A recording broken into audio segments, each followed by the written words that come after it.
Naboboring na talaga kami ni Oscar, kaya sinilip ko na si Oscar at sinilip ko na rin sa labas kung pwede na kaming makalabas ng aking alaga. At ayan guys, hindi pa nga kami pwedeng makalabas ng aking alaga dito sa Singapore kasi umuulan pa nga. Binabalak ko nga sanang dalhin si Oscar sa palengke at makabili-bili na rin sana ako ng mga sariwang gulay sa palengke.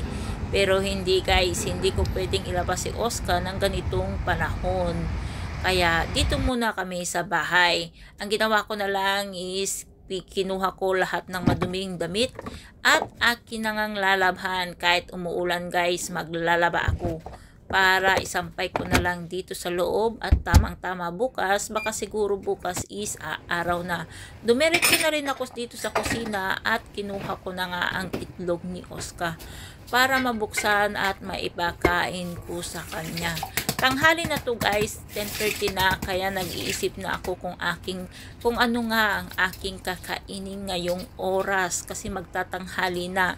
At naamoy ko nga ang itlog at napag-isipan kong itlog na lang ang aking kakainin. At may naiwan namang repolyo sa ref, kaya yun na lang ang aking idadagdag sa aking pagkain. At ibibigay ko na kay Oscar ang kanyang itlog. Come Oscar, you eat your egg.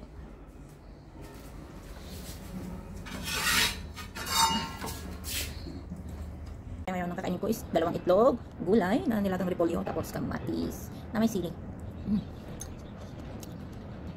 Kamatis na may sili guys, sa toyo. Tapos ng repolyo, wala nang kanin-kanin. Hindi ako magkakanin guys, ayan.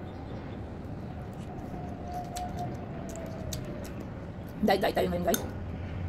Bawas mo na kanin. Pero mamayang gabi, hapon, magkakanin ako.